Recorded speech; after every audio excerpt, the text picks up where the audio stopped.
ተራስተልን እንዴት ቆይታችኋል? የተወዳችሁ ተመልካቾቻችን እየተከታተላችሁ ያላችሁት የኢትዮጵያ ቴሌቪዥን ነው። በወቅታዊ ሀገራዊ ጉዳዮች ላይ የተለያዩ ርዕሰ ጉዳዮችን በማንሳት ጋዜጠኞች የሚነጋገሩበት ሀሳቦችን የሚያጋሩበትና ርዕሰ ጉዳዩ ላይ ጥልቅ የሆኑ ትንተናዎችን የሚያካሂዱበት የቀይ መስመር ዝግጅታችን ተጀምሯል። ከኛ ጋር ቆዩ ግብዣችን ነው።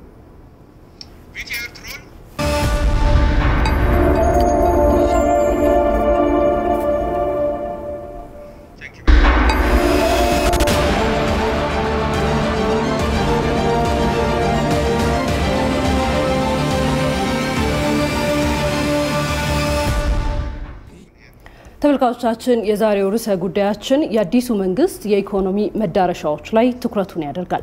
እዚህ ሁለት የሥራ ባልደረቦችን ጋብዣለሁ። ጋዜጠኛ ጌታቸው ባልቻ እንዲሁም ደግሞ ጋዜጠኛ አንዋር አብራር አብረው ነው የሚገኙት። እንኳን ደህና መጣችሁ ብያለሁ። ቀደም ሲል እንግዲህ እንዳልነው የአዲሱ መንግስት የኢኮኖሚ መዳረሻዎች ላይ በቆይታችን ትኩረት የምናደርግ ነው የሚሆነው። እንግዲህ እንደሚታወቀው ቀደምም ብሎ በተለይም የሀገሪቱ ከ2013 እስከ 2022 ድረስ በኢትዮጵያ አቆጣጠር ማለት ነው ተግባራዊ የምታደርገው የልማት እቅድ ይፋ ተደርጓል። በዚህ የልማት እቅድ ላይ ትኩረት በማድረግ ደግሞ በየዘርፉ ስራዎች ወደ ትግበራ እየተገባ ያለበት ሁኔታ ቀደም ሲልም በተወሰነ ምዕራፍ የትግበራ ሂደቶችን ያለፈበት ጉዳይ እንደሆነ እናውቃለን። ከዚህ ጋር አያይዘን ታዲያ ከአዲሱ መንግስት ምን ይጠበቃል? በተለይም የኢኮኖሚ እቅዱን በተሟላ መልኩ በመፈጸም ረገድ ምን መደረግ አለበት? የትኞቹን አቅጣጫዎችስ በዋናነት እየተገበረ ነው የሚገኘው የሚለውን በስፋት የምንዳስስ ነው የሚሆነው ማለት ነው በቆይታችን። እንግዲህ አዲሱ የዚህ የልማት እቅዱ በተለይ የተለዩ የሚያደርጉ በርካታ ባህሪያቶች ሲነሱ ነበረ። የሀገሪቱ ያለችበትን ችግር የለየ ከመሆኑ ጋር ተገናኝቶ በተለይም ደግሞ መዋቅራዊ የሆነ የኢኮኖሚ ሽግግር በማምጣት ረገድ ረዘም ላሉ ጊዜያቶች ከስር ችግሮች የተስተካከሉ በምን መልኩ ሊቃኝ ይገባል ኢኮኖሚ የሚለው በደንብ እየታየ የሚሄድበት ርቀት እንዴት ለማድረግ ረገድ 10 አመታትን መዋቅራዊ ሽግግር እንዲያመጣ ዘላቂ የሆነ መፍትሄ ይዞም እንዲመጣ ለማድረግ የተጠና እና በዛም ልክ ተግባራዊ እንዲደረግ የሚጠበቅ ነው። ከዚህ ጋር ያይዘን እስኪ ቀዳሚ የሆኑ ሀሳቦችን ለአንዋር በተለይ ላንተ ልሰንዝርና እንግዲህ የተመሰረተው መንግስት እስካሁኑ ሂደት በተለይም ከባለፈው ጊዜ የኢኮኖሚ እቅዶች ላይ የተለየ የሚያደርገው እና ምንስ አዲስ አቅጣጫ ይዞ ነው የመጣው የሚለውን ጉዳይ እናንሳ። አመሰግናለሁ ሮዛ። በጣም ብዙ ነገር ነው ለማንሳት ቀደም ብለሽ መንደርደሪያ ላይ የተጠቃቀስሻቸው ነገሮች ለምሳሌ የ10 አመት የልማት እቅድ በጣም ትልቁ መነጋገሪያ ነበር አምና አይደል?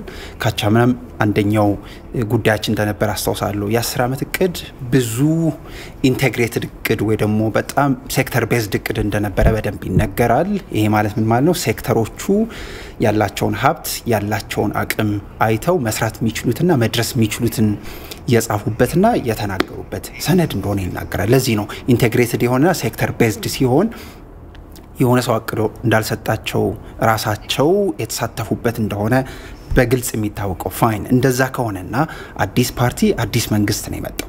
ስለዚህ አዲስ ፓርቲና አዲስ መንግስት ሲመጣ ምን የተለየ አካሄድ ይዞ ሊመጣ ይችላል?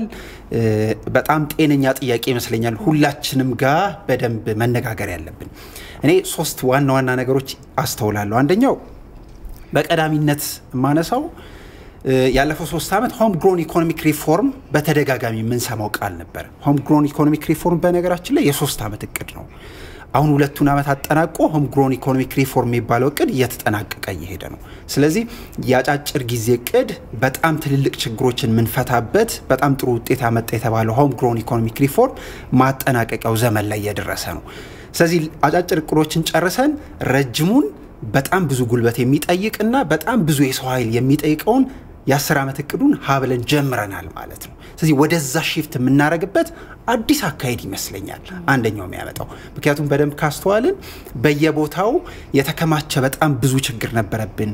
የእዳችን ብዙ ነበረ፣ ፎሪን ከረንሲ ያጥረን ነበር፣ በጣም ብዙ ኢኮኖሚክ ቅርቃር ውስጥ እየገባን ነበር። ከዚህ ቅርቃር ለማላቀቅ ሆም ግሮን ኢኮኖሚክ ሪፎርም የግድ መጻፍ ነበረበት፣ የግድ መሰራት ነበረበት። እሱ 3 አመት ለማራመድ ሞክሯል። ናው አዲስ መንግስት መጥቷል። አዲስ አቅጣጫ ያስፈልገዋል። ከሱ ጋር በጣም የተዛመደ በዘላቂነት ችግር መፍታት የሚችል ረጅሙንና በጣም ብዙ ጉልበት የሚጠይቀውን የ10 አመት እቅድ እንደጀመረን ማሰብ ያስፈልጋል ብዬ አስባለሁ። እሱ አዲስ አቅጣጫ ያደርጋል ብዬ አምናለሁ። አንደኛው። ሁለተኛው ማክሮ ኢኮኖሚ ጉዳዮች ላይ የተለየ አቅጣጫ ለማምጣት እየሞከረ ይመስለኛል። እሱም አንደኛው ይዞ ይመጣል ብለን የምንጠብቀው ነው። ማክሮ ኢኮኖሚ ጉዳዮች ላይ በዘላቂነት መፍታት የሚጠበቅብን 4 ወይም ደግሞ 3 ዋና ዋና ጉዳዮች አሉ። በቀዳሚነት የሚነሳው ሁላችንም እለት የምናነሳው የኑሮ ውድነት ነው አይደል? የኑሮ ውድነትን በዘላቂነት እንዴት መፈታት ይችላል? እሱን ለመስራት አዲሱ መንግስት ቫልዩ ቼን ይሉታል። የቱጋ ነው የኑሮ ውድነት ህመሙ የሚጀምረው፣ የቱጋ ደግሞ የመፍትሄ ቦታ አለው። ይሄ በጣም ረዘም ያለ በጣም ጥልቅ እና ብዙ ሰዎች የሚያሳትፍ አዲስ አቅጣጫ ይዞ እየመጣ እንደሆነ አውቃለሁ። እሱ አዲሱ ነገር ይመስለኛል። ሁለተኛው ላይ ደግሞ ኢንቨስትመንት በተመሳሳይ በአጭር ጊዜ የምናልፈው ነው ብዬ አላምንም። እሱም በጣም ረዘም ያለ እቅድ አለው። እሱም አዲሱ አቅጣጫ ነው አምናለሁ። የገበያ ትስስሩ ይሄ በጣም የተሰበረ የሚባለው እሱንም የማስተካከል አንደኛው አቅጣጫ ነው እያስባለሁ። ሶስተኛው እና በጣም መሰረታዊ ሁላችንም በጣም በአንክሮ መታየት አለበት ብዬ ማምነው ኢኮኖሚውን የሚመሩ የመንግስት ትልልቅ ተቋማት ብሔራዊ ባንክ፣ ፋይናንስ ሚኒስትርና ፕላንና ልማት ሚኒስትር እነዚህ 3 ፋይናንሱን ወይ ደግሞ ኢኮኖሚ የሚመሩ ተቋማት በንግግር ብቻ አይደለም በደመነፍስ የመግባባት ግዴታ አለባቸው። አሁን መቀለድ በጣም ከባድ ስለሆነ በፊት በተናጥል ነበር የሚሰሩት አይደል? አሁን በተናጥል የሚባል ነገር አይደለም። እነዚህ 3ቱ በጣም ኢንቴግሬትድ ሆነው ተግባብተው ለመስራት እየሞከሩ ነው። አዳዲስ ጋይድላይኖች አስተውላለሁ። እነዚህ አዲሱ መንግስት በጣም በአዳዲስ አቅጣጫ ይመጣል ብዬ የምገምታቸውና ምልክቱን የማየው 3 በጣም ወሳኝ ነገሮች ይመስሉኛል።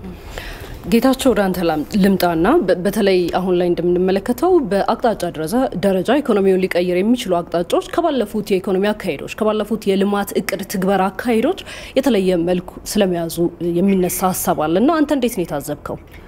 አመሰግናለሁኝ ሮዛ። አንዋርም እንግዲህ ዘርዘር ያሉ ጉዳዮችን አንስቷል። አሁን እየተወያየንበት ካለው የመጀመሪያው ነጥባችን ጋር በተያያዘ ያሁኑ የ10 ዓመቱ የልማት እቅድ ምን አዲስ ነገር ይዟል የሚለውን ስንመለከት አንደኛ ይሄ እቅድ እንግዲህ ኢትዮጵያ አፍሪካዊት የብልጽግና ተምሳሌት የሚል መጠሪያ ያለውና አጓጊ የሆነ መንግስትም ቁርጠኛ ሆኖ ለማሳካት ትልቅ ርብርብ እያደረገበት ያለ እቅድ ነው። እንደዚህ አይነት እቅዶችን በማዘጋጀት በሀገር ደረጃ ብዙም ልምድ የለንም። ከዚህ በፊት የትራንስፎርሜሽን የእድገትና ትራንስፎርሜሽን እቅድ በተለያዩ ምዕራፎች ሲተገበር ነበረ፣ ግን ብዙም ውጤታማ ያልሆነ እቅድ እንደሆነ ይታወቃል። ይሄ ግን ትኩረት ተሰጥቶት እያንዳንዱ ሴክተር መስሪያ ቤት የራሱን እቅድ አዘጋጅቶ ወደ ስራ የተገባበት ነው።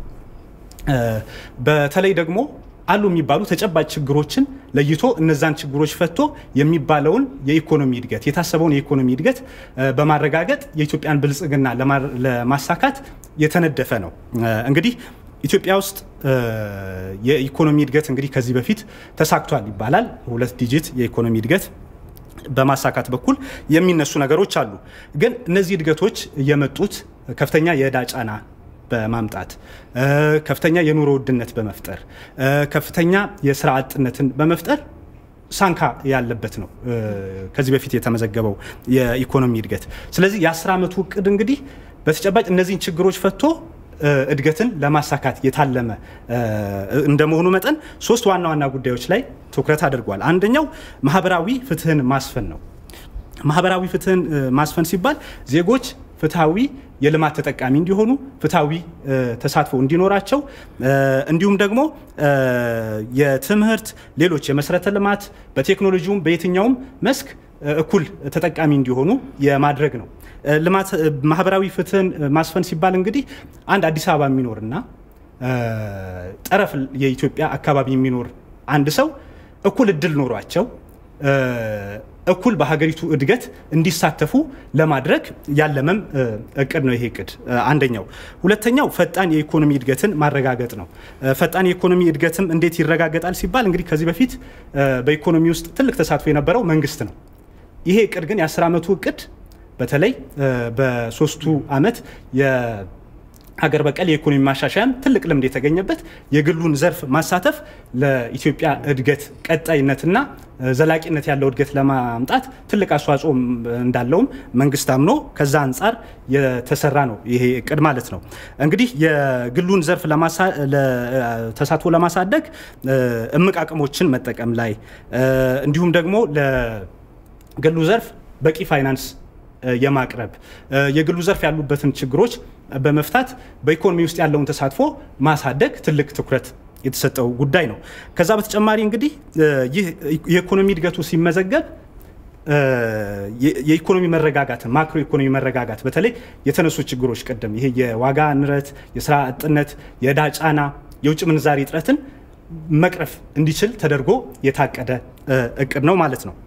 እንግዲህ ከዚህ አንፃር ትኩረት የተሰጣቸውም ዘርፎች አሉ። በተለይ የኢትዮጵያ ኢኮኖሚ እምቅ አቅሞች የሚባሉት ግብርናው፣ ኢንዱስትሪው፣ እንዲሁም ቱሪዝም፣ የማዕድን ዘርፉ እነዚህ ዘርፎች ላይ በጣም ትኩረት የተሰጠውና እነዚህን እምቅ አቅሞች አሟጡ በመጠቀም የሚፈለገውን የኢኮኖሚ ብልጽግና ለማሳካት በዚህ በ10 ዓመቱ እቅድ ተነድፎ እየተሰራ ነው ማለት ነው። ሮዛ እንግዲህ ከዚህ ጋር በተያያዘ የፕላንና ልማት ሚኒስትሯ ዶክተር ፍጹም አሰፋ ከሰሞኑ በተካሄደው በጠቅላይ ሚኒስትር ጽህፈት ቤት አዲስ ወግ ውይይት ላይ ያነሱት ሀሳብ አለ። ከዚህ ጋር በተያያዘ አሁን እያነሳ ነው ካለው ነጥብ ጋር በተያያዘ ማለት ነው። እሱን ሀሳብ ተከታትለን እንመለስ። የኢኮኖሚ እድገት ሀብት መፍጠሪያ መንገድ ነው። ስለዚህ ያን ሀብት ለመፍጠር የግድ ፈጣን የኢኮኖሚ እድገት ማረጋገጥ መቻል አለብን። ኢትዮጵያ ዝቅተኛ የኢኮኖሚ መሰረት ነገር ግን በጣም ትልቅ የማደግ ፖቴንሻል ያላት ሀገር ናት። እንግዲህ በአጭር ጊዜ ከድህነት ለመውጣት ፈጣን የኢኮኖሚ እድገት ማስመዝገብ አለብን የሚባለውም ለዛ ነው ማለት ነው። ለዚህም እንደ እቅድም በተለያዩ በፕሮግራሞቹም ላይ ሁለት አሃዝ ወይም ደብል ዲጂት ኢኮኖሚ እድገት ለኢትዮጵያ አይነት ሀገር በጣም አስፈላጊ ነው። ፍትሃዊነትን ከማረጋገጥ ኢኮኖሚ እድገትን ከማረጋገጥ እኩል በየቀኑ ደግሞ እየፈተሽን እየተከታተልን ማስተካከል የሚኖርብን በኢኮኖሚ እድገት ሂደት ውስጥ የሚፈጠር የማክሮ ኢኮኖሚ መዛባት እንዳይኖር መንግስት ከዚህ በፊት የነበሩ ችግሮችንም ላለመድገም አዲሱ መንግስት ከኑሮ ውድነት ከስራ አጥነት ከዕዳ ጫና ጋር የተያያዙና ሌሎች እንደዚሁ ከማክሮ ኢኮኖሚ መዛባት ጋር የሚመጡ ችግሮችን እየፈተሸ በተለያዩ ፖሊሲዎች ማስተካከል መቻል ይኖርበታል። ፖሊሲዎቹ ፍላጎትና አቅርቦትን የማጣጣም ሊሆን ይችላል። የገንዘብ ፖሊሲ፣ የፊስካል ፖሊሲ ሊሆን ይችላል። ከበጀት ጋር የተያያዙ ነገሮች ሊሆኑ ይችላሉ። ይሄን ከስር ከስር እየተከታተለ ማስተካከል ይኖርበታል ማለት ነው። እንግዲህ ሮዛ ዶክተር ፍጹም አሰፋ የፕላንና ልማት ሚኒስትር በሀሳባቸው እንዳነሱት እንግዲህ በኢትዮጵያ ፈጣን የኢኮኖሚ እድገትን ማረጋገጥ ለነገ የማይባል ጉዳይ እንደሆነ በተደጋጋሚ ይነሳል። ግን ደግሞ ይሄ እድገት ሲመዘገብ ከዚህ ቀደም የነበሩት ችግሮች እንዳይከሰቱ ተደርጎ እድገቱ መምጣት እንዳለበት ነው። በተለይ የማክሮ ኢኮኖሚ ስብራቶች ከዚህ በፊት የነበሩት እንዳይከሰቱ ማድረግ መንግስት ትልቅ ትኩረት ሰጥቶ እየሰራበት ያለ ጉዳይ ነው ማለት ነው። እውነት ነው። በተለይ የተነሱ ሀሳቦች እኛም እንደተቃቀስ ናቸው። በተለየ መልኩ የኢኮኖሚ እድገቶቹ በነበሩባቸው ጊዜያቶች ከኢኮኖሚ እድገት ጎን ለጎን የኢኮኖሚ ጥራቱ የእድገት ጥራቱ አለመኖር ነበረ ችግር የነበረው። ኢኮኖሚው እያደገ ባለበት ልክ የስራ እድል እየተፈጠረ አይደለም። ኢኮኖሚው እያደገ ባለበት ልክ ዜጎች ተጠቃሚ እየሆኑ አይደለም። እንደውም በትልልቅ ፕሮጀክቶች ሳቢያ በሚመጡ ብድርና እርዳታዎች ወጪ ከፍተኛ የሆነ ወጪ መንግስት በሚያወጣበት ሂደት ውስጥ ነው ኢኮኖሚ እድገቱ እየሄደ ያለው። እነዚህ ወጪዎች የተጉላሉ የዋጋ ግሽበት የመፍጠሩ እድል አለ። ስለዚህ ይህ ዋጋ ግሽበት ተመልሶ እየጎዳው ያለው ማህበረሰቡን ነው። ስለዚህ ይህንን የኢኮኖሚ እድገት ጥራት በተሟላ ደረጃ እንዲፈጸም በማድረግ ረገድ ይህ አንዱ ትልቁ የሚባል አቅጣጫ አድርጎ የሚሄድ ሂደት ውስጥ ያለ እቅድ ተደርጎ ነው የሚቆጠረው። ከዛ ባሻገር እንዳላችሁት ቀደም ሲል የመንግስት ሂደት በኢኮኖሚ ውስጥ ያለው አስተዋጽኦ ጣልቃ ገብነቱ አለ። ገበያ መር ኢኮኖሚ በሆነ ውስጥ በተመረጠ ሂደት ውስጥ ጣልቃ የመግባቱ ነገር አለ። እስካሁን ስንመጣባቸው በነበሩ ሂደቶች ግን የመንግስት ጣልቃ ገብነት ከግሉ ይልቅ ጎልቶ የሚታይበት በሆነ ባልሆነው ጣልቃ ተገብቶ የሚካሄድበትና ያ ጣልቃ ገብነት ደግሞ በትክክልም ለዜጎች የኢኮኖሚ አስተዋጽኦ እንዲያገኙ ከማድረግ ይልቅ የድሃዎቹ የበለጠ ድሃ እንዲሆኑ የማድረግ ጥቂት ሀብታም የሚባሉት ደግሞ በኢኮኖሚ ስርዓት ውስጥ የበለጠ ጃይንት ተብሎ በሚጠቀስ ልክ የሀብት መጠን እንዲያፈሩና በተጠቃሚነት ሰርክል ውስጥ ወይም ክብ ውስጥ ያሉ አካላት ብቻ ተነጥለው ተጠቃሚ እንዲሆኑ የማድረግ ሂደትን በባለ ሀብት ረገድም ያሉትን ብንመለከት የተወሰኑ ባለ ሀብቶች ሊሰሩ የሚችሉትን ከገበያ የማስወጣት ሂደት በቀጥታ ግዢ ሊሆን ይችላል። ሙስና በተንሰራፋበት ሂደት ውስጥ ያለ ከኢንቨስትመንት ጋር ከኢንዱስትሪ ጋር የተገናኙ ሂደቶች ሊሆኑ ይችላሉ። እነዚህን በመጠቀም በግብር በታክስ ነፃ ሰበብ ተጠቃሚ የሚያደርግ አካልን ለይቶ ተጠቃሚ በሚያደርግ ረገድ ሁሉ እነዚህ ሂደቶች ሲደረጉ የነበሩ ናቸው። ስለዚህ አሁን ላይ በደንብ በተጠና እና ገበያ መር በሆነ ኢኮኖሚ መንግስት መግባት ካለበት አዋጭነቱ በትክክል ተጠንቶ ምን ያህል አዋጭ ነው ጣልቃ መግባቱ የሚለውም ተመልክቶ ጣልቃ ሊገባበት የሚችል ሂደት አንዱ መሆኑ ከዛው ጎን ለጎን ይሄኛው ቅድ በተወሰነ መልኩ የተለየ ነው የሚያስብለው ነገር ፍትሃዊነት ቀደም ሲል ስታነሳው ነበር። ከፍትሃዊነት ጋር የተቋማት ግንባታ አብሮ የሚነሳበት መሆኑ ነው። ነፃ የሆኑ ገለልተኛ የሆኑ ራሳቸው ይህንን የልማት እቅድ መንዝረው ሊያስፈጽሙ የሚችሉ ተቋማት የተዘረጉበትን ስርዓትም እንዲፈቅድ የሚያደርግ የኢኮኖሚ የልማት እቅድ መሆኑ ከዚሁ ጋር አንድ አያይዘን ልናነሳው የምንችለው ነገር እንደሆነ ነው ማስበው። ከዛ ባሻገር እንግዲህ ሰላምን ፍትሃዊነትን ከኢኮኖሚ ጋር ያለው ነገር እንዳለ ሆኖ ሰላምን የማረጋገጥ ሂደቶችም ምን ያህል አስፈላጊ እንደሆኑ የሚያመላክት ነው። ወደ ግቦቹ እንምጣ። ይህ አዲሱ የመንግስት ኢኮኖሚ መንገዶች እንደተባለው ወዴት ያደርሳሉ? ግቦቹ ምንድናቸው? አንዋር ቀደም ብሎ የተጠቃቀሱት ዶክተር ፍጹም የተጠቃቀሱት አንቺም ስታነሹ ሁለት በጣም መሰረታዊ ነገሮች ላይ ያተኮረ ስትራቴጂ ይመስለኛል። አንደኛው በጣም አባካይ መንግስት መሆን አይቻልም። አሁን ዘላስት ብዙ አመታት ስናባክን የኖረ ትልልቅ መስሪያ ቤቶች ያለን ሀገር ነን። ስለዚህ አሁን ማባከን የሚፈቀድበት ጊዜ ላይ አይደለንም። ቢፈቀድ እንኳን የምንችል አይመስለኝም። ጫንቃችን ያን ያህል ጉልበት አለው ብዬ አላስብም። እሱን ለመቆጣጠር እሱን ለማሳየት ነው ይሄ 10 አመት እቅድ ሲሰራ ሴክተር ቤዝድ ለማድረግ የተሞከረው። ግብርና ሚኒስቴር ምንድነው ያለው? ምንድነው መስራት የሚችለው? ሀገሩ ምንድነው ማምረት የሚችለው? እሱን በጣም ጥንቅቅ አድርጎ እቅዱን ያመጣል። ፕሮፌሽናል በሆነ ወይ ነው ለመስራት የተሞከረው።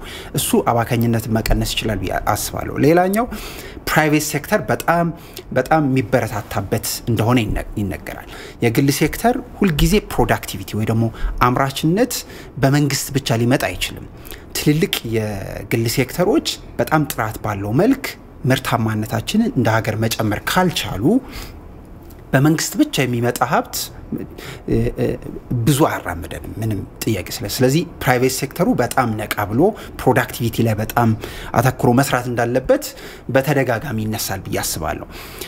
እዚሁ ላይ መነሳት አለበት ብዬ የምገምተው ቀደም ብለሽ ያነሳሽው የኢኮኖሚ መንገዱ የት ሊያደርሰን ይችላል ግቦቹ አይ ቲንክ አዲሱ መንግስት በግልጽ የተናገረ ይመስለኛል። በተደጋጋሚ ብዙ ሰው ሰምቶታል ብዬ አስባለሁ። አንደኛው በሀገር አቀፍ ደረጃ ብልጽግናን ማረጋገጥ በቀዳሚነት የሚያነሳው ነው። ይሄ የት ሊያደርሰው እንደሚችል ምን መስራት እንዳሰበ በቀላሉ መናገር ይችላል ብዬ አምናለሁ። ጥያቄ ያለው እዚህ ጋር እንዴት እንደርሳለን ነው። ዘርፉን በጣም ማስፋት ይጠበቅብናል። ቤዙ በጣም መስፋት አለበት። ሁለተኛ ቀዳሚ ምርት የሚፈልጉ ጉዳዮች ላይ ፋይናንስ እንዴት ነው የምናደርገው? እዚህ ላይ ጥሩ ቁጥጥርና ጥሩ የፕሮጀክት አፈጻጸም መጀመር ይኖርበታል። በርግጥ ተጀምሯል። እሱን በደንብ መሰራት አለበት ብዬ አስባለሁ። አይ ቲንክ ከባለፈው ትንሽ ለየት የሚለው የፕላንና ልማት ሚኒስቴር አንድ የተቀበለው ማንዴት ያው አዳዲስ መንግስታት ሲመጡ አንደኛው ይዘው የሚመጡት አዳዲስ ማንዴት መቀበል ነው አይደል? አንደኛው ይዘውት የመጡት ማንዴት አስፈጻሚ መስሪያ ቤቶች የሚያወጧቸው የትኞቹን ፕሮጀክቶች በፕላንና ልማት ሚኒስቴር በኩል ነው የሚያልፉት? ፕላንና ልማት ሚኒስቴር ያዋጣል ወይ? መስኖ መገንባት ወይ ደግሞ መስኖ መስራት ያዋጣል ወይ? ግብርናውም ላይ ይሄን ያህል ኢንቨስትመንት ያስፈልጋል ወይ? እሱን ፕሮፌሽናል በሆነ መልክ ጥናት ይጠናና ያዋጭነት ጥናቱ ይሄ ያዋጣል ለሀገር ለህዝብ ለኢንቨስትመንት በጣም ጠቃሚ ነው ከተባለ ብቻ ነው የአስፈጻሚ መስሪያ ቤቶች ፋይናንስ ሚኒስትር ተልኮ ይሄ ፕሮጀክት አዋጭ ነው ተብሎ ፋይናንስ ሚኒስትር ገንዘብ የሚለቅላቸው። አሁን ተለያይተዋል ማለት ነው። ስለዚህ ተቆጣጣሪው አካል ጥርት አድርጎ የሚያሳልፈው አካል ሌላ ነው፣ ገንዘብ የሚለቀው ሌላ ነው። ስለዚህ በፊት አንድ ላይ ስለነበሩ እዛው ነገሩ እየተሻሸ ነበር የሚያልፈው። ይህ ጥሩ አሰራር ይመስለኛል። ከዚህ በፊት የሌለን በጣም በብዙ ፕሮጀክቶች የወደቅንበት ካሁን በኋላ መውደቅ ማንችልበት ማይገባንም ጭምር ይመስለኛል የፕሮጀክቶቻችን ነገር። ስለዚህ አንደኛው የት መድረስ እንደምንችል አመላካች እሱ ነው ብዬ አስባለሁ። ሁለተኛው ፋይን የአገር አቀፍ ደረጃ ብልጽግና ማምጣት አለብን፣ ትልቁ ግቡ ነው አይደል? በተደጋጋሚ የሚያነሳው በደንብ መታሰብ ያለበት ይሄንን መስራት የምንችልበትን መደላድል መፍጠር ሌላኛው የቤት ስራ ይመስለኛል። ምክንያቱም አት ሃውስሆልድ ሌቭል እንዴት ነው ብልጽግና መምጣት የሚችለው? እሱ ላይ ብዙ ንግግር ያስፈልጋል። ሁሉም ሴክተሮች ታች ድረስ ወርደው የሚነጋገሩት ብልጽግና ማምጣት የሚችሉበትን መንገድ በጣም ዲዛይን የተደረገ ይመስለኛል። እዚሁ እቅድ ላይ እንደውም በተደጋጋሚ የ10 ዓመት እቅዱን አነሳን እንጂ የአንድ ዓመት እቅዱ በቅርብ ቀርቧል አይደል? ስለዚህ ይሄ ዓመት 2014 ጥሩ የምንፈታተሽበት ጊዜ ነው ብዬ አስባለሁ። ሌላኛው ለምሳሌ ትልቅ ሾኮች ሲመጡ ጦርነት አስበነው የገባንበት አይደለም። እንዲህ አይነት ጉዳዮች ድንገት ሲከሰቱ እንዴት ነው ማምለጥ የምንችለው? እንዲህ አይነት ነገሮች በጣም ቀድመን የምንዘጋጅበት አዳዲስ አቅጣጫ ይዘን የምንመጣበት መሆን አለበት ብዬ አስባለሁ። የግድ ነው ማለት ባይፈጠርም የግድ እቅዶች ያስፈልጋሉ። ሁለተኛው በእርግጥ እኛ ጋር ብቻ አይደለም የመጣው፣ ዓለምም የተዘጋጀበት ያልሆነው ኮቪድ አንደኛው ሾክ ነው አይደል? እንዲህ አይነት ሾኮች ስንመጣ በምን መልኩ ማለፍ እንችላለን? አዲስ መንገድ ነው ብዬ አስባለሁ። ሌላኛው መጨረሻ ማንሳት ፈልገው ሰው ተኮር እንደሆነ በተደጋጋሚ ይነሳል አይደል? አዲሱ መንግስት ይሄ ለየት ያደርገዋል ከሌሎቹ። ሰው ተኮር ከሆነ 3 ነገሮች ላይ በጣም አዳዲስ ነገር ለማምጣት እየተሞከረ ነው። አንደኛው ተቋማት ሪፎርም ለማድረግ እየተሞከረ ነው። ተቋማት ሪፎርም ሲሆኑ ነው ሰው ጋር በቀላሉ የሚደርሰው። የጤና ሚኒስትርን ተቋም ጥሩ አድርገሽ ሪፎርም ካረግሽ በጣም ጤነኛ የሆነ ትውልድ ይኖራል። ጤነኛ የሆነ ትውልድ ምርታማነቱ ይጨምራል። እንዲህ ነው መልቲፕላየር ኢፌክት የሚመጣው። ሁለተኛው የስራ እድል ፈጠራ ላይ በተመሳሳይ በጣም አዳዲስ ነገሮች ለመምጣት እየተሞከረ ነው። ኢንቨስትመንት ላይ አጫጭር እቅዶቻችን ያበቁ ይመስለኛል።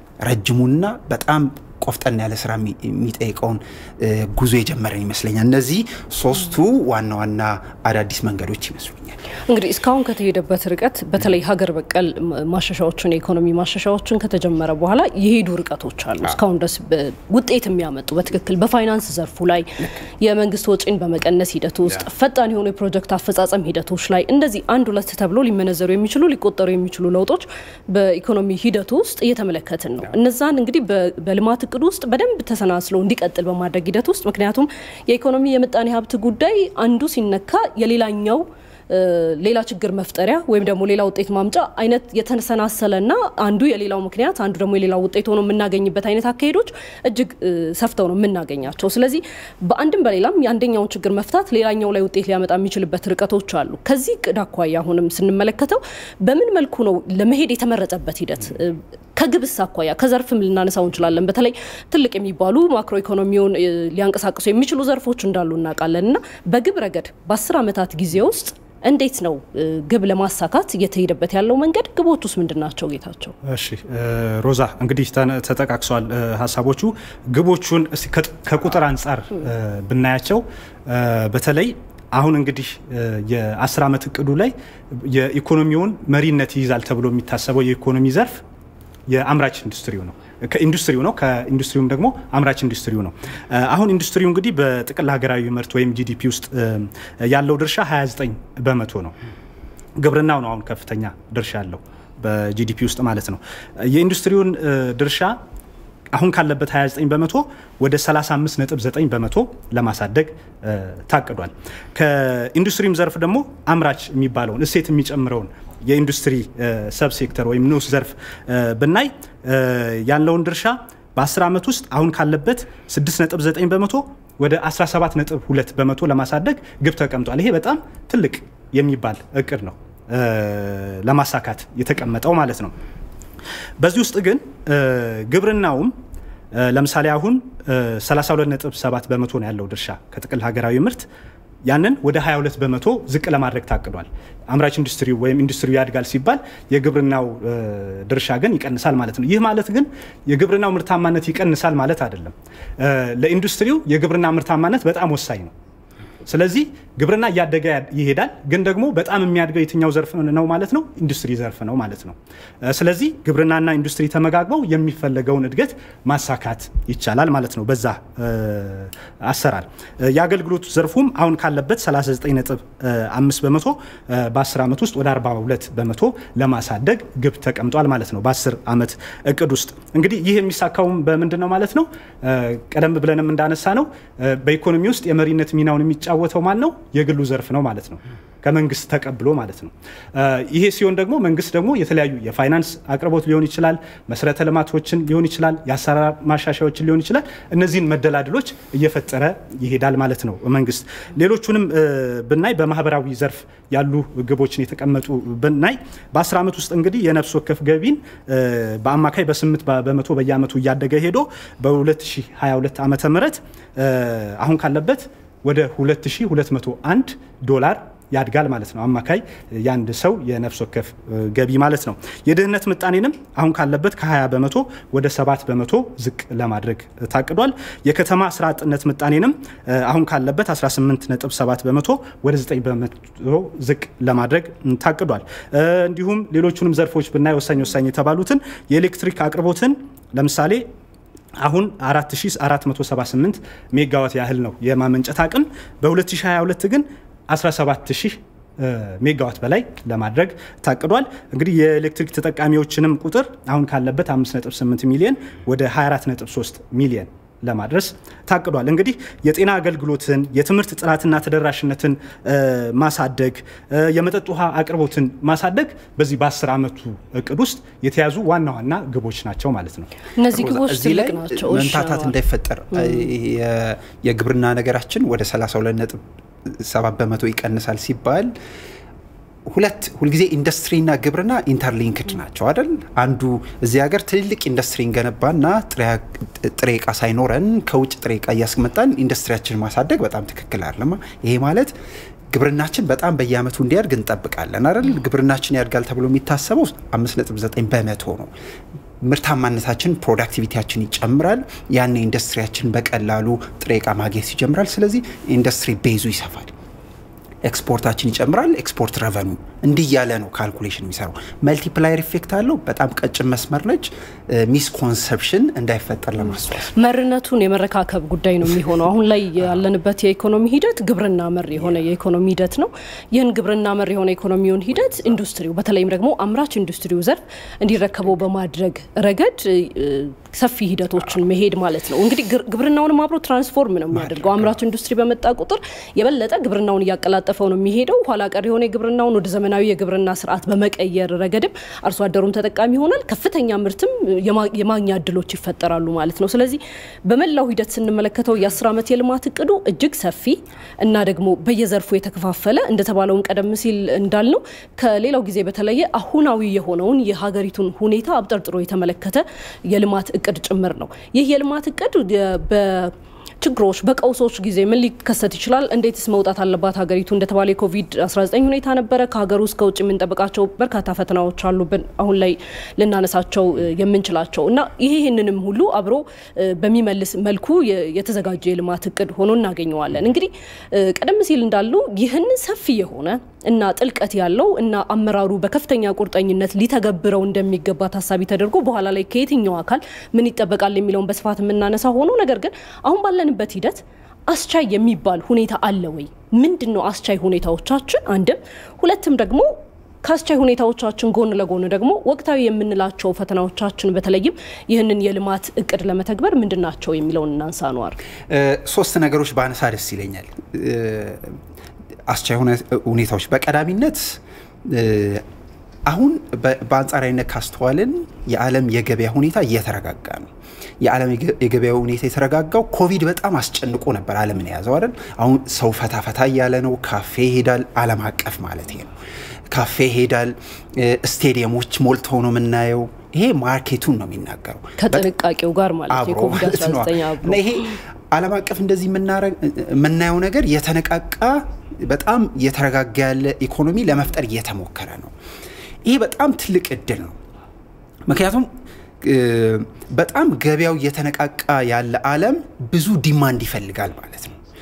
ብዙ ዲማንድ ፈለገ ማለት በተዘዋዋሪ ፈተናም እድልም ውስጡ ያለው አንደኛው ፈተና እንግዲህ በጣም ለረጅም ዓመታት ሎክዳውን የነበሩ ከተሞች ቤቶች ምናም ተከፋፍተው ልክ ሲወጡ ብዙ ነገር ያምራቸዋል ይፈልጋሉ ስለዚህ ሁሉንም ደግሞ ማምረት አይችሉም ኢምፖርት ያደርጋሉ ማለት ነው ስለዚህ እዚህ ውስጥ ያለው ፈተና እኛ ማምረት ካልቻለን ነው ፈተና የሚሆነው ዓለም ገበያው ምንም ነገር ለመግዛት ተዘጋጅቷል እኛ ማምረት አልቻልንም እንደሱ ከሆነ እንተላለፋለን ስለዚህ አሁን የግድ የፕሮዳክቲቪቲያችን የመጨመሪያ ጊዜያችን ነው ምክንያቱም የተነቃቃ ዓለም ላይ ምንም ነገር ብታመርቺ ኤክስፖርት ማድረግ ትችያለሽ ስለዚህ ጥሩ ድል ነው at the same time ደግሞ ከባድ ፈተናም አለው እንዳንተላለፍ ከዓለም የተነቃቃ ገበያ ጋር እዚህ ሀገር ያለው ፕሮዳክቲቪቲ በየትኛውም ሴክተር ማነቃቃት በጣም ግዴታ ነው ይሄ ጥሩ አስቻይ ሁኔታ ይመስለኛል እድል አለን ቅድም እንዳልነው ሴክተር ቤዝድ የሆነ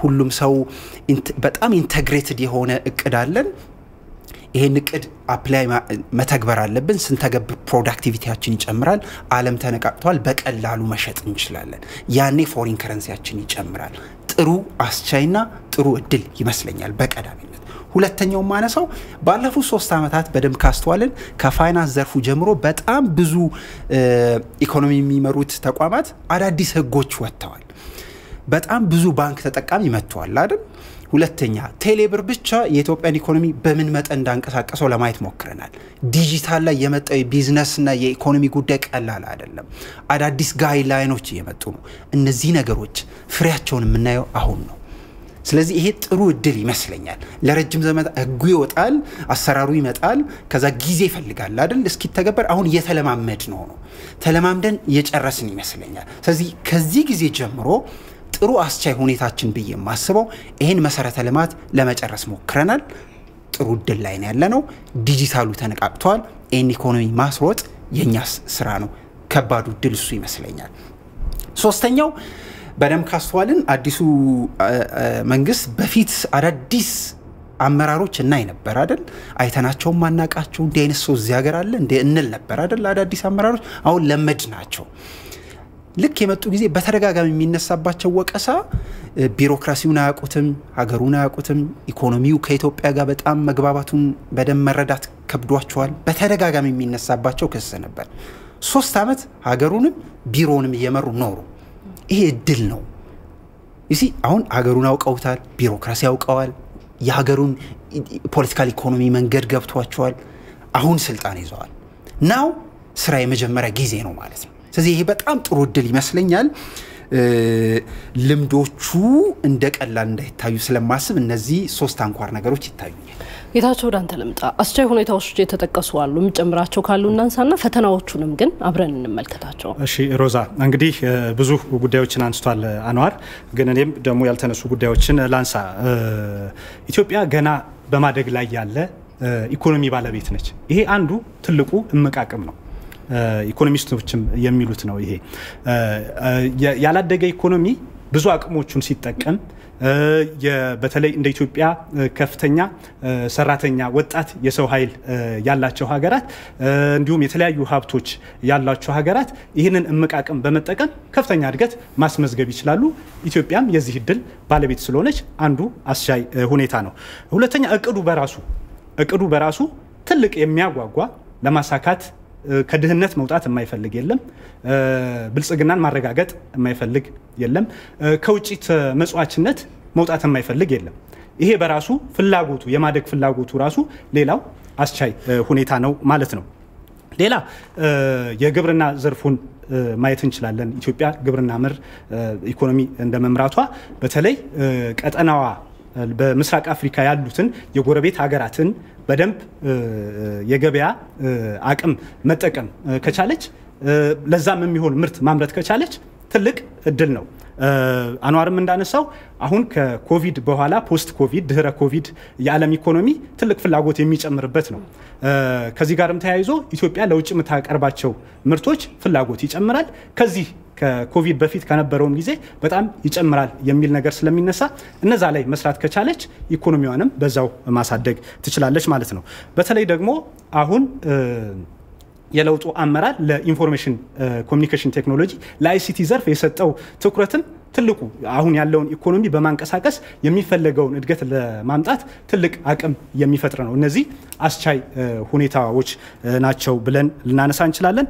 ሌላው እንግዲህ ባለፉት 3 ዓመታት አንዋርም እንዳነሳው በሀገር በቀል የኢኮኖሚ ማሻሻያው ትልቅ ለውጦች ተገኝተዋል። በተለይ የውጭ ዕዳ ጫናን በ10 በመቶ ከነበረበት 37 በመቶ ወደ 26 በመቶ ያህል መቀነስ የተቻለበት ነው። በፋይናንስ ዘርፉ የተመዘገቡትን እድገቶች ማንሳት እንችላለን። እንዲሁም ለግብርናው ዘርፍ የተሰጠው ትኩረት ቆላማ አካባቢዎች ላይ ስንዴን በማምረት የተገኙ ውጤቶች አሉና እነዚህን ውጤቶች በማሳደግ የሚፈለገውን እድገት ማስመዝገብ ይቻላል። እነዚህ አስቻይ ሁኔታዎች ናቸው ብዬ አስባለሁኝ። እንግዲህ እንዳነሳሽውም እንደ ተግዳሮት ሊነሱ የሚችሉ ጉዳዮች ምንድናቸው? ኢትዮጵያውን እንግዲህ በአሸባሪው ህወሓት የተፈጠረባት የተከሰተው ጦርነት አለ። ሳትፈልገው የገባችበት ጦርነት ነው። ይሄ እንደ አንድ ተግዳሮት ነው። ግን ደግሞ መንግስት ይህንን ጦርነት በፍጥነት በድል በማጠናቀቅ ፊቱን ወደ ልማት ለማዞር ትልቅ ቁርጠኝነት ውስጥ ገብቶ እየሰራ እንዳለ ይታወቃል። ህዝቡም ትልቅ መነቃነቅ ውስጥ ገብቶ ለሉዓላዊነቱ መከበር ትልቅ አስተዋጽኦ እያበረከተ እንዳለ ይታወቃል። እንግዲህ ሌላው እንደ ተግዳሮት የሚነሳው ወዳጅ የሚባሉ ሀገራት አንዳንድ ምዕራባውያን ሀገራት ለአንድ ወገን በማድላት የኢትዮጵያን እውነታ ላለመገንዘብ ጆሮ ዳባ ልበስ ብለው ያሉበት ሁኔታ አለ። ይሄም እንደ አንድ ተግዳሮት የሚነሳ ነው። እንግዲህ ኢትዮጵያም እውነታዋን ለማረጋገጥ በተለያዩ መድረኮች ላይ እውነታዋን ለማረጋገጥ እየሰራች ነው ያለችው። ከዚህ ጋር ተያይዞ እንግዲህ ጠላት ሲኖርሽም ወዳጆችም አሉ። ለምሳሌ እንደ ቻይና፣ እንደ ቱርክ፣ እንደ ሩሲያ አሁን የኢትዮጵያ አጋር መሆናቸውን ያረጋገጡበት ጊዜ ላይ ነው የምንገኘው። እንግዲህ ቻይና ባለፉት ዓመታት ምን ያህል የኢትዮጵያ የኢኮኖሚ አጋር እንደሆነች ይታወቃል። ከዚህ አንጻር ያንንም እድል ተጠቅሞ የሚፈለገውን እድገት ማምጣት እንደሚቻል ማሳያ ነው። ስለዚህ ያሉትን ተግዳሮቶችና አጣጥሞ የሚፈለገውን እድገት ለማረጋገጥ እድሎቹን ተጠቅሞ ተግዳሮቶቹንም በመፍታት መንግስት አሁን እየሄደባቸው ያሉ ሁኔታዎች አሉ። ስለዚህ እነዛ ውጤታማ እየሆኑ ናቸው ማለት ይቻላል። ስለዚህ እነዚህ ያየናቸው በዓለም አቀፍ ደረጃም በሀገር አቀፍ ደረጃም ያሉ አስቻይ ሁኔታዎች አሉ፣ በተቃራኒው ተግዳሮቶች አሉ በብዙ መልኩ ሊገለጹ የሚችሉ። ስለዚህ እነዚህን የተግዳሮቶችና አስቻይ ሁኔታዎችን አመዛዝኖ የልማት እቅዱን በተጨባጭ መሬት የወረደ ለዜጎች ተጠቃሚነት በትክክል ሊደርስ የሚያስችል መልኩ ኢኮኖሚውን ተግባራዊ ለማድረግ እና መዋቅራዊ ማሻሻያ መዋቅራዊ ሽግግሮችን በመሄድ ረገድ ከመንግስት ከንግድ ተቋማት ከማህበረሰቡ ምን ይጠበቃል የሚለውን እንያኗር ባጭሩ እናንሳ። አራት ነገር በጣም አጠር አድርጌ ለማንሳት ሞክር። አንደኛው ቆፍጠን ያለ አመራር የሚጠይቅበት ዘመን ላይ ያለን ይመስለኛል። እቅዱን ያወጡት ሴክተር ቤዝድ ነው ብለናል በተደጋጋሚ። ሴክተሮቹ ራሳቸው ያቀዱት ናቸው። ስለዚህ በስርዓቱ ካልተመራ ላለመከወን መዘጋጀት ነው። ስለዚህ አሁን በተለየ ሁኔታ አዳዲስ መዋቅር መጥቶ የለ ይሄንን መዋቅር የምር ኢንተርናላይዝ አድርጎ ሀገሩን በጠንካራና በጣም ቆፍጠን ባለ አመራርና ኃላፊነት ይሄን መምራት በጣም ግዴታ ይጠበቃል ብዬ አስባለሁ። ሁለተኛው የኢትዮጵያ ትልቁ ሀብት ህዝብ ነው አይደል? ይሄን ህዝብ ሞቢላይዝ ማድረግ በጣም ይጠበቃል፣ ማንቀሳቀስ ያስፈልጋል። ሶስተኛው ሁልጊዜ እዚህ ሀገር የማይታሰበው ካለፈ በኋላ ዝም ብለን ስንተች የምንኖረው አሁን መቆም አለበት ብዬ የማምነው እቅድ የሚወጣው ለማውራት አይደለም ለመስራት ነው። ስለዚህ የ10 ዓመት እቅድ ወጥቷል። በየአመቱ እቅድ ይመጣል። ስለዚህ ሁሉም ሴክተር ቤዝድ ነው። ካልሰሩ መጠየቅ መጀመር ያለበት ይመስለኛል። አራተኛው ክትትል ግምገማ በጣም ግዴታ ነው። ካልሰሩና ካልተገበሩ የመጠየቅ ዘመን መምጣት ይኖርበታል ብዬ አስባለሁ። እነዚህ አራት ጌታቸው በተለይ የንግዱ ማህበረሰብና ዜጎች ደግሞ ምን ሊያደርጉ ይገባል የሚለው በጣም ባጭሩ ነው። እንግዲህ ቶሎ ብዬ ላንሳቸው። በተለይ ሁሉም ጉዳዮች የሚጠበቁ ነገሮችን ማንሳት ይገባል ብዬ አስባለሁ። የወጡትን የልማት እቅዶች መንግስት ተከታትሎ በየአመቱ በየ6 ወሩ እየገመገመ ተፈጻሚነታቸውን ማየት በጣም ወሳኝ ጉዳይ ነው። የተቋማትን የመፈጸም አቅምም ማሳደግ፣ ብክነትን ማስወገድ፣ የፕሮጀክት አፈጻጸምን ማሳደግ በተለይ ባለፉት 3 ዓመታት የተገኙ አመርቂ ውጤቶች አሉ። እነዛን ቀምሮ በማሳደግ በኩል ትልቅ ስራ ይጠይቃል ብዬ አስባለሁ። ከዛ በተጨማሪ ሰላምና መረጋጋት ላይ እዚህም እዛም የሚነሱ የሰላም እጦት ችግሮችን በቁርጠኝነት መፍታት አንዱ ከመንግስት የሚጠበቅ ነው። ሌላው ሁሉም ዜጋ በመጀመሪያ መንግስት ያወጣቸውን እቅዶች መረዳት ያስፈልጋል። ከመንግስት ጋር ተቀራርቦ መስራት፣ ለእቅዶቹ መሳካትም የራሱን ድርሻ ማበርከት ሌላው ነው። ሀገር ወዳድነት ከሁሉም ዜጋ የሚጠበቅ ይመስለኛል። ሌላው የግሉ ዘርፍም ደግሞ በተለይ በአምራች ዘርፍ ያለውን ተሳትፎ ማሳደግ አለበት የሚጠበቀውን እድገት ከማስመዝገብ አንፃር።